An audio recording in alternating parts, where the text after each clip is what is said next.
Estaba probando primero si se escuchaba bien. Buenos días a todos y todas. Muchas gracias, Nicolás, por la presentación.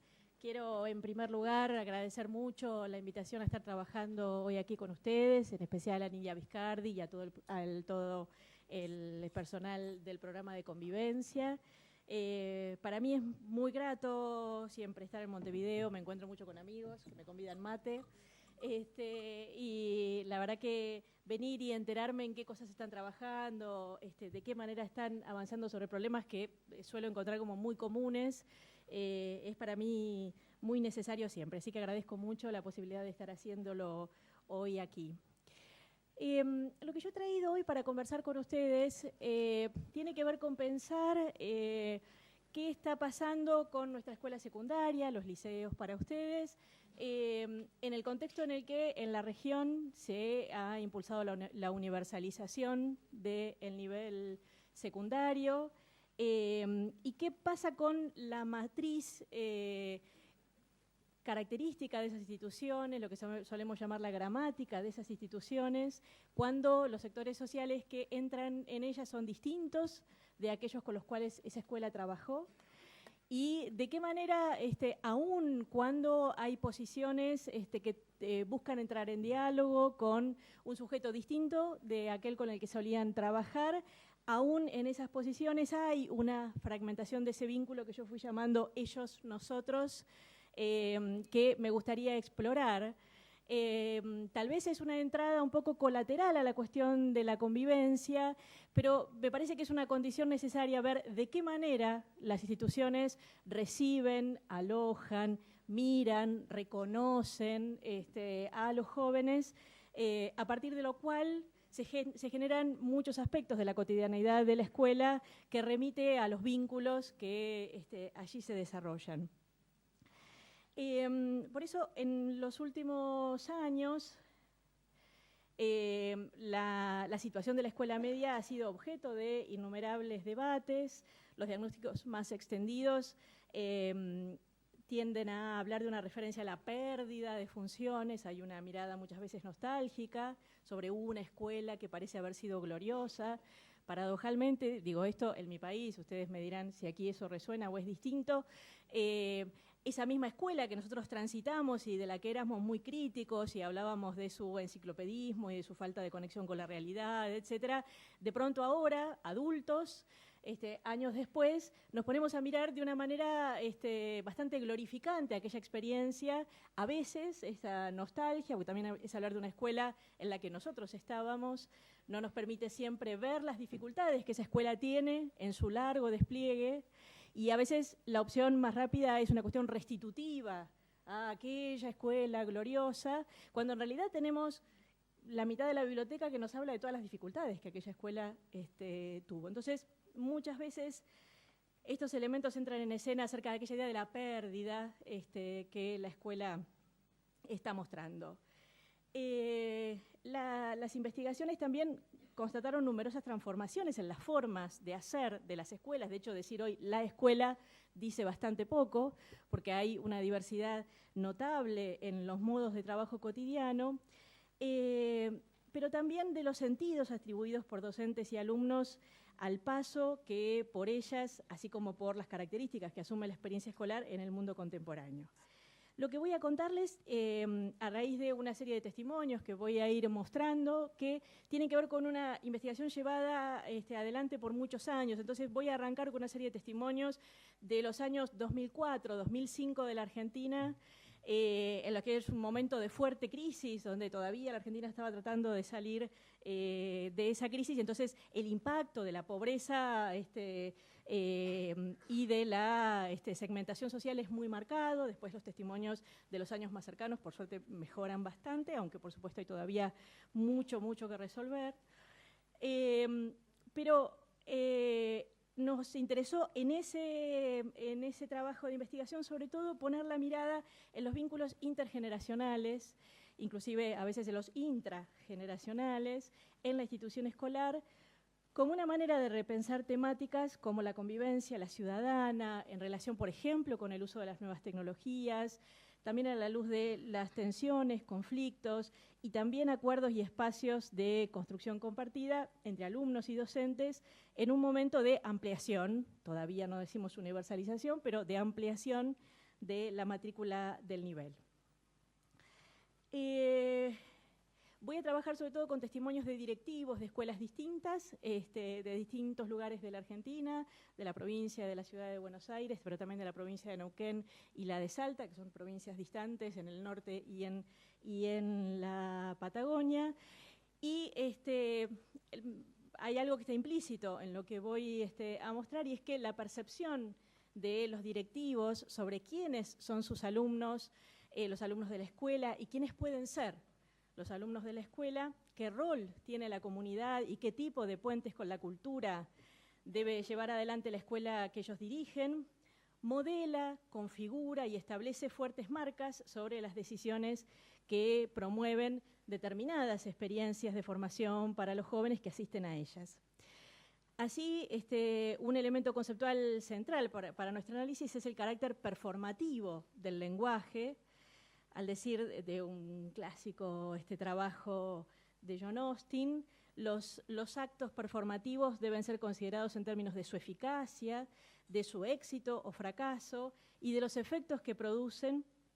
Y para el caso que nos ocupa, se trata de la producción de sujetos, es decir, la constitución de los sujetos como efectos de la significación de los discursos sociales que constituyen entramados significativos y que interpelan a esos sujetos a través de distintos tipos subjetivos: alumno, joven, excluido, alumna, delincuente, etc. La interpelación como forma de nominación produce al sujeto estableciendo las coordenadas de su identificación y, por lo tanto, de su posicionamiento o existencia en la red de relaciones que estructuran lo social. De algún modo, esa interpelación no se dirige a un sujeto que ya existe con anterioridad, sino que lo establece en el momento en el que esa interpelación es direccionada, en el momento en el que se produce esa misma interpelación. Bueno, permítanme hacer un breve, juro que breve, rodeo histórico para pensar algo de esa gramática institucional de la que hablaba antes, de la conformación de esa gramática, estableciendo solo un par de elementos históricos que espero, conociendo un poquito de la experiencia uruguaya, que les traerá ciertos elementos en común. Las primeras instituciones de educación secundaria en el territorio de lo que hoy es la Argentina se conformaron como readecuaciones, es una buena palabra para el horcado, y refundaciones de colegios existentes en etapas anteriores, pero es recién hacia mediados del siglo XIX que se desarrolla el modelo de los colegios nacionales como la producción de esa escolaridad de formación de élites, que llevaba un modelo unificado de educación liberal a todas las grandes ciudades del país. La función política de esos colegios se orientaba hacia la formación de sujetos heterogéneos, de la formación de sujetos heterogéneos en sujetos políticos homogéneos, a través de la incorporación a un sistema político e institucional restringido. Abarcaron a un porcentaje muy bajo de la población, menos del 1%, reclutaban a su matrícula en los sectores más acomodados, varones, para continuar estudios universitarios y formar a los administradores del Estado que se estaba conformando. En el currículum elegido para esas instituciones, las humanidades se volvieron un signo de distinción cultural, pero también una tecnología del yo, en términos de que implicaron un trabajo de gobierno de las pasiones e inclinaciones del individuo, ser capaz de especular y contemplar la naturaleza o las altas obras de arte era parte de una formación más general en las formas en las que los individuos debían ser gobernados y gobernarse a sí mismos. El enciclopedismo se convirtió en el ideal formativo de los colegios y se convirtió en la única excepción posible para la equivalencia al enunciado de la enseñanza general. Muchas discusiones luego se desarrollaron a lo largo de siglo y medio, sin embargo, esta idea de no perder la idea de la formación general hacía caer siempre nuevamente en el currículum enciclopédico. Ese patrón cultural fue efectivo porque logró articular las expectativas y las estrategias político-culturales de diversos grupos de población. De ese modo, el currículum enciclopédico se convirtió en la forma hegemónica de la escuela media como una instancia preparatoria basada en la distinción y el carácter elitista de la alta cultura. Y dentro de la selección cultural, los saberes vinculados al trabajo, a las ocupaciones manuales, quedaron al margen de lo que se consagró como la enseñanza deseable y valiosa para la escolaridad secundaria. La primera década del siglo XX muestra ya un formato definido, con rasgos determinados, y a eso solemos llamar el formato de la escuela media, rasgos bastante estables, como el saber escolar separado en gajos o ramos de la enseñanza, asignaturas o materias, la enseñanza simultánea de esas asignaturas. Estoy diciendo algo que es absolutamente natural para nosotros, pero alguna vez operaron sobre ello decisiones para que sí fueran, no son el producto natural de un proceso. Junto con ello, la formación de docentes en relación con esa división de gajos o materias de la enseñanza, un currículum graduado, es decir, una determinada secuencia con la aprobación de materias en simultáneo y encadenadas propedéuticamente, promocionando de un año a otro a través de la aprobación de todas las asignaturas, con lo cual todos sabemos, experimentamos, pasamos que si había que repetir, se repetía toda la experiencia, lo aprobado y lo no aprobado, y eso fue para nosotros absolutamente natural, sigue siéndolo muchas veces. Una secuencia fija, por otro lado, con agrupamientos escolares en base a la edad, el aula-sección como comunidad espacial, el ciclado y el año escolar como unidades temporales, un currículum generalista y enciclopédico, una jerarquía de saberes vinculado a formas de distinción social, una fuerte presencia de la lógica meritocrática. La noción del mérito es una noción central para pensar cómo se discute hoy la escuela, cómo la escuela dialoga con otras experiencias culturales, con, con aquello que se les reconoce como posibilidades de crecimiento y desarrollo, etcétera. La noción del mérito merece un examen especial. Dispositivos de evaluación también en su dimensión privada para el sujeto y pública, a la vez representada en las acreditaciones, etcétera. El individuo como unidad de formación, nos ha costado mucho desandar el camino de la formación del individuo y propender a otras. El distanciamiento de la vida mundana o de la vida por fuera de la escuela, y también una construcción muy fuerte ligado a que todo aquello que se produce en la escuela está ligado a propósitos de neutralidad y de objetividad. Este formato, en el transcurso del siglo XX, aquel canon pensado y diseñado mucho tiempo atrás como proyecto institucional y como cultura política, logró sistematizar y moldear un formato como referencia inevitable a la que tendía su expansión.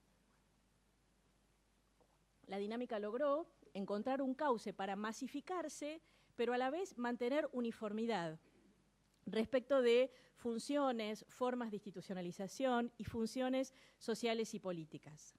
Paulatinamente, la expansión del nivel incluyó la creación de ramas o modalidades diferentes para los sectores sociales que no accedían a los estudios superiores. Sin embargo, tal como ha mostrado ya María Antonia Galart hace bastante tiempo, las nuevas modalidades tuvieron una escasa incidencia frente a la valoración del título del bachiller. Y crecientemente las modalidades de comercial, industrial e incluso el magisterio también como una modalidad vocacional tuvieron que encontrar maneras de legitimarse emparentándose con el bachillerato, porque el bachillerato se constituyó en la equivalencia, el sinónimo de la escuela media. El peso de la gramática, de esa gramática escolar persistente, la autonomía que el nivel fue adquiriendo, sumado a ello las traducciones que las instituciones hacen de las políticas más generales, contribuyeron a un doble proceso de persistencia del formato y a la vez de acuerdo con distintos estudios realizados, el incremento de la diferenciación institucional, o sea, la preeminencia, mantener la perdurabilidad del formato, de ese funcionamiento que describíamos con algunos rasgos, pero a la vez la diferenciación institucional de instituciones que son más legitimadas que otras, más reconocidas por su trabajo que otras, más destinados a ciertos sectores sociales u otros. Eso es una historia común, si se quiere, de los países de la región en el cierre del siglo XX, que cerró distinto de cómo lo esperábamos. Bien, quise poner estos elementos como para pensar cuál es esa gramática, y fui muy sucinta y esquemática, seguro en muchas cosas que he dejado afuera, pero ¿a qué hacemos referencia con la gramática de las instituciones y qué empieza a operar allí cuando esas escuelas que se sintieron y sienten herederas de aquel patrón de formación tienen que empezar a trabajar con una población que no era su referente privilegiado? Instituciones que fueron pensadas para otros sectores sociales con una dinámica de distinción, de mérito, de producir un sujeto homogéneo, tienen que empezar a trabajar con sectores sociales que habían sido clásicamente postergados y que a veces es la primera generación de esa familia que asiste a la escuela. Por lo tanto, allí hay al menos un desafío que se presenta frente a las políticas de universalización es ¿qué escuela universalizamos? Si universalizamos aquella que se consolidó durante mucho tiempo, y me estoy refiriendo a la matriz, aunque las instituciones sean más nuevas, ¿sí? Pero esa matriz que hace que uno diga, ah, eso es una escuela, eso no es una escuela. Aunque la escuela tenga un funcionamiento mucho más reciente o que tenga 20 años de existencia, pero que va con nosotros, que lo llevamos con nosotros como modo de mirar, como modo de reconocer en las instituciones, como hacer instituciones, ¿no? En los últimos años, en el caso de la Argentina, la ley de obligatoriedad del nivel secundario es del año 2006. En los últimos años, las escuelas secundarias, a propósito de eso, fueron albergando a sectores sociales que antes no accedían a ellas. Un testimonio de un director, les decía, ya que voy a trabajar con testimonios de directores solamente en este caso, lo expresa de esta manera, que ustedes pueden leer ahí. Los cursos son muy multiculturales, con niveles de conocimiento muy diferentes. La escuela está cumpliendo un papel asistencialista bastante fuerte, que en realidad sería bueno que no tenga que cumplir. Es interesante que en el relato de este director, lo que empieza siendo un reconocimiento a la diversidad, el multiculturalismo y los distintos niveles de conocimiento, termina describiendo una situación de desigualdad social que trastoca la vida de la escuela. De la diversidad a la desigualdad, ese es el desplazamiento que en muchas ocasiones naturaliza los distintos niveles de conocimiento como producto inexorable del origen social. Hay ahí una producción escolar propia. Hay algo que no dije, y es que en esta investigación a nosotros nos ha interesado mirar la cuestión de la desigualdad, no solo a partir de aquello que aprendimos ya hace muchos años respecto de la escuela que reproduce un orden social injusto, con todos los autores que todos los que estamos acá hemos leído, no solo aquello, sino ir a mirar qué otras formas de desigualdad produce la escuela, que se sobreimprimen sobre las otras, qué particulares, y no solo en términos del reconocimiento del origen social del otro, sino cómo también hay determinadas lógicas que son una producción cultural, que son parte de la enorme, productiva, prolífica cultura escolar que tiene sentido dentro de la escuela, que tendría poco sentido examinada con criterios por fuera de la escuela. Siempre recordamos que nadie debiera tener en la escuela menos derechos de los que tiene afuera como ciudadano, pero sin embargo eso a veces se pone en duda. Por lo tanto, hay producciones escolares propias que tienen que ver con el mérito, con la jerarquización, con el reconocimiento de experiencias dentro y fuera del ámbito escolar. En ese sentido nos interesa mirar también qué producciones propias de lo escolar se producen en esos intercambios. Allí entonces hay una producción escolar propia y no solo una reproducción, en la medida en que el origen es visto como destino y solo como eso, y hay una acción que la escuela entiende muchas veces que es poco productivo hacer.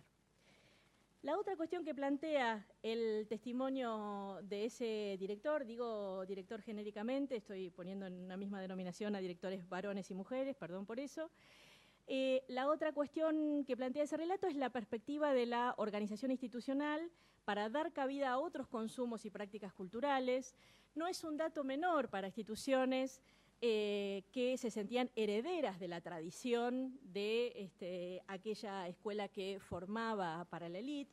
La historia de la escuela argentina, dicho en términos muy rápidos, es una idea de educación básica para todos y educación secundaria para pocos. Eso fue la matriz que organizó el sistema educacional.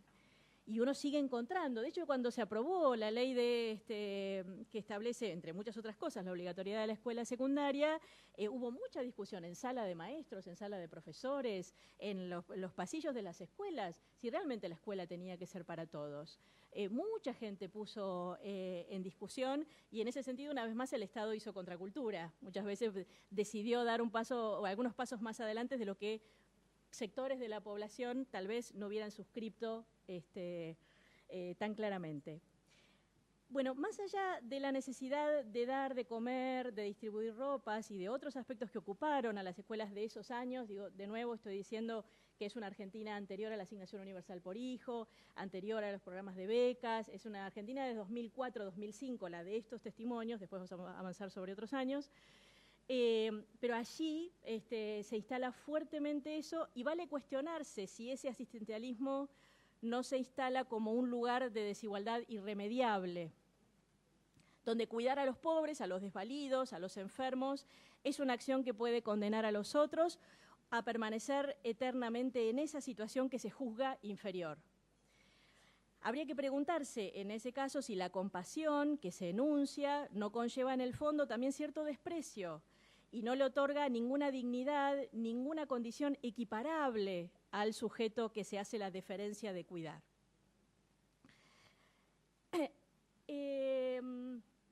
En este sentido, se nos fue haciendo evidente una manera de mirar a esos jóvenes desde una dicotomía del ellos y nosotros. Ellos, los jóvenes, los nuevos, los que no estaban antes en las instituciones y están ahora, ellos portadores de carencias muchas veces, o cuando no es de carencias, de cosas que no se valoran como experiencias a capitalizar. Y nosotros, los que ya estábamos aquí, los que ya estábamos en las instituciones, los que usamos este lugar, reconocemos este lugar, hicimos este lugar, somos naturales en este lugar. La condición inferior de los nuevos sujetos sociales que entraron a la escuela secundaria en la última década y media encuentra un correlato en la construcción de esa oposición marcada entre ellos, los jóvenes, sus familias, los nuevos, y un nosotros, los adultos, los que ya estábamos aquí. Ellos tienen códigos diferentes y valores diferentes. Así lo dice, por ejemplo, un director de la ciudad de Buenos Aires, hablando de problemas de convivencia. Dice, lo que sucede más habitualmente son faltas de respeto al docente. Eso es lo más habitual. Y discriminación entre ellos, violencia entre ellos, conflictos barriales que se traen a la escuela. Los motivos son el tema del trabajo, el tema de la convivencia, tienen otras normas distintas, otros códigos distintos a nosotros. Allí en ese relato se da por sentado un nosotros que comparte un modelo de familia ideal y en este caso se hace referencia a códigos de comportamiento que son marcas de otro sector social. Vale la pena notar que en estos casos las cuestiones de clase social no son mencionadas directamente. En otro testimonio al que vamos a ir ahora, en cambio, encontramos una actitud más afectuosa, aunque también se estructura sobre la oposición ellos-nosotros que mantienen sus colegas. Aquí está. Si preguntás a otros docentes, te podrán decir que los chicos son patoteros. ¿Patoteros? ¿Sí? ¿Es claro? Pero mi relación con los chicos es muy de afectos. Yo siempre les veo valores, les veo virtudes. Yo caracterizaría a mis chicos como que vienen de una cultura diferente, donde ciertos modales y cierta forma de comportarse son naturales para ellos. La mirada que yo hago o la mirada que hacemos nosotros sobre lo que ellos hacen o ellos piensan es lo que calificamos como bueno o malo. Yo trabajé con la cuestión de la cumbia villera en formación ética y me doy cuenta que ellos piensan y sienten de una manera diferente. Ellos ven la vida desde su realidad. Hay en ese director salteño una suerte de visión antropológica, podría uno decir, que busca entender la perspectiva de los nativos y tomarla como base de trabajo. El ellos y el nosotros siguen allí, aún en un vínculo que busca ser más afectuoso, más comprensivo, ponerse más en el lugar del otro, al punto de constituirse en formas de comportamiento o modales naturales de ciertos ámbitos.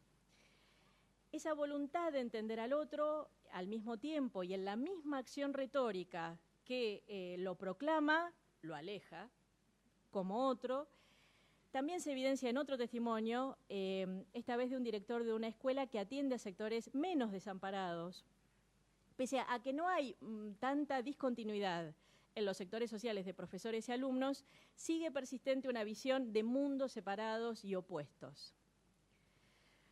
Dice, ellos, los jóvenes, tienen códigos distintos a nosotros, los adultos. Quizás entre ellos se entiendan bien con pocas palabras y nosotros necesitamos largar un vagón de palabras para expresar algo. Tienen un gran poder de síntesis y quizás nosotros no lo tenemos. O bien somos más complicados para entender las cosas y necesitamos que nos den vuelta acerca de lo que diremos. Habría que buscar meterse en el mundo de ese código, como para poder entenderlos y a partir de ahí edificar todo lo otro.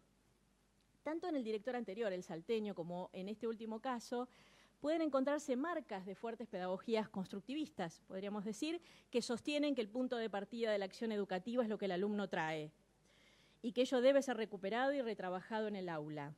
En ambos casos se nota un esfuerzo consciente y deliberado por convertir el defecto en virtud.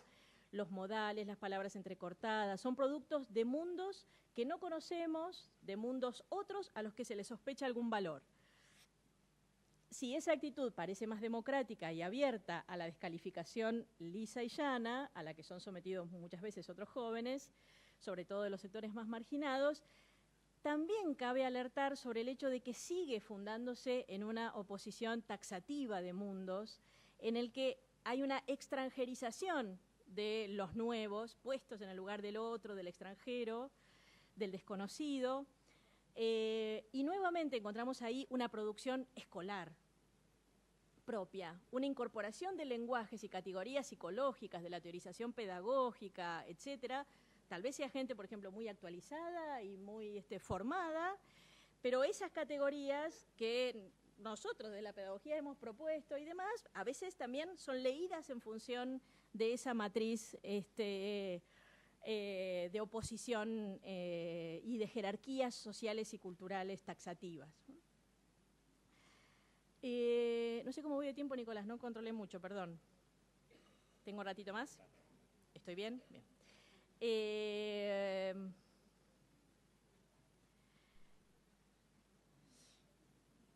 Bien, quisiera a partir de estos testimonios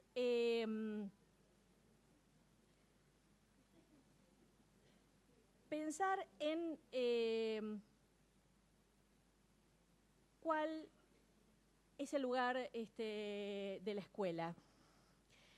Sin lugar a dudas, ha sido difícil, y será aún, podríamos decir, transitar el camino desde una escuela fundada sobre el elitismo republicano, construida sobre la noción de mérito, esa noción tan querida entre los educadores y entre los jóvenes, incluso, porque también se ha modelado la misma matriz, ¿sí? Algunas discusiones interesantes se daban con la distribución de las computadoras, como las Saibalitas allí en Argentina, donde los propios jóvenes, 15, 16 años, decían, bueno, pero a todos no habría que dárselas. ¿Y por qué no? No, solo a los que tienen mejores calificaciones. O incluso, bueno, pero si les van a dar la computadora, la van a usar para tontear, para hacer... Y le decía uno, ¿cuál sería el problema? Digamos, porque de lo que se trata ahí es de romper una brecha entre aquellos que pueden tener su computadora para tontear a gusto y aquellos que no la tontear y, por supuesto, hacer las tareas escolares, cosa que las investigaciones en Argentina están mostrando que muchos, los chicos también hacen. Y que, por ejemplo, con las netbooks y la posibilidad de conexión y demás, vuelven a hacer esa cosa de nos juntamos para hacer la tarea, aunque nos juntamos online. Aquello que hacíamos en nuestras generaciones, aunque somos todos muy jóvenes acá, reunidos en casa comiendo el pan con manteca y azúcar, mientras hacíamos la tarea, bueno, se vuelve, algo de eso se vuelve a hacer a partir de la conexión de la netbook. Las instituciones son en buena medida sedimentaciones de formas de otorgar sentido, y por eso yo hacía una breve entrada histórica. ¿Se acordaron del pan con manteca y azúcar? Por eso están charlando. Les decía, las instituciones son sedimentaciones de formas de otorgar sentido, formas que han logrado hegemonizar y que al naturalizarse hacen olvidar la selección que ellas han producido. La naturaliza. Lo que ellas también han incluido y lo que han excluido, las otras experiencias culturales y sociales que han quedado fuera. Y también la particular articulación que les ha dado identidad. Dessedimentar a veces, entonces, el sentido operativizado a través de su formato es también una práctica conceptual que hemos buscado hacer y que también abre las condiciones para producir una práctica política. Desedimentar su carácter de discurso hegemónico, sus lógicas internas, su particular articulación en la unidad formato escolar lo hace susceptible de ser modificado. ¿Cuánto hay de producción y cuánto hay de reproducción de las desigualdades sociales en la formulación de horizontes y en la definición de expectativas y visiones en los directores de escuela? En algunos casos las instituciones asumen con naturalidad que ellos están destinados a torcer tendencias, a modificar hábitos, a abrir nuevas ventanas en relación con los mundos que sus alumnos podrán habitar. En otras, contrariamente, parece tener un destino trazado por el ámbito de pertenencia de sus alumnos. Los posicionamientos y las propuestas que desarrollan no están estrictamente atados al sector social de sus alumnos. En ocasiones, incluso en una misma ciudad, que atienden al mismo sector social, desarrollan instituciones distintas situaciones de formación y acompañamiento muy disímiles, aún partiendo de condiciones muy similares. Podríamos pensar incluso que hay actualmente una percepción que corroe internamente las pretensiones emancipadoras de la escuela, que siempre hemos reconocido en nuestra formación, las pretensiones emancipadoras de la tarea pedagógica incluso, que tiene dos caras, pero se trata de la misma idea. De un lado, la suposición de que los estudiantes no pueden aprender y del otro, la suposición de que la escuela no tiene nada para ofrecerles. Por una u otra vía, esa idea diluye cualquier intento de quebrar la inercia de las desigualdades sociales y de transformar a la escuela en una agencia de exclusiones sistemáticas. Dice Isabelino Siede, pues un docente que deja de enseñar es un agente activo de expulsión. Los contrastes que se hacen notorios en aquello que la escuela entiende que puede llevar adelante, partiendo del hecho de que lo hace o deja de hacer con las condiciones de partida de sus alumnos, lejos de ser neutral, configura condiciones distintas para la escolaridad de ellos. Así, la perspectiva que la investigación nos provee es que la escuela traduce la desigualdad social con maneras de intervención que producen jerarquías, clasificaciones y culturas escolares sedimentadas en el tiempo, por ejemplo, en la perdurabilidad de la matriz institucional y cultural asociada al viejo elitismo de los colegios secundarios, sobre las cuales se producen actualizaciones y puestas al día en diálogo con las expresiones de la vida contemporánea. En ese marco, la oposición entre ellos y nosotros, un nosotros, además, que tampoco desnaturalizamos, Se establece como parámetro de legitimidad, refuerza formas particulares de producir una desigualdad escolar. Una extranjerización y un distanciamiento que no se disuelve aún en aquellas posiciones que buscan ser más productivas y posicionarse de manera más comprensiva hacia aquellas prácticas y referencias culturales que es necesario transformar. Por otro lado, existen muchas dimensiones que son más institucionales que generacionales. Es decir, los modos en que la institución escuela propone, procesa, habilita, enmarca y da sentido a la expresión de los jóvenes y a la socialidad que venimos describiendo. El espacio físico, los lugares de encuentro, la circulación, la apropiación, el impacto del modo en que la institución se posiciona frente a los problemas y a los procesos que se producen en sus estudiantes, facilitar la expresión de lo común, aunque sea contingente, darle sentido a la noción de convivencia, examinar qué genera en términos de igualdad y de comunidad la lógica meritocrática que tanto peso tiene en el sistema educativo, es decir, desarmar y contraproponer percepciones que se salgan de esas confrontaciones nosotros y ellos. Nada más, muchas gracias.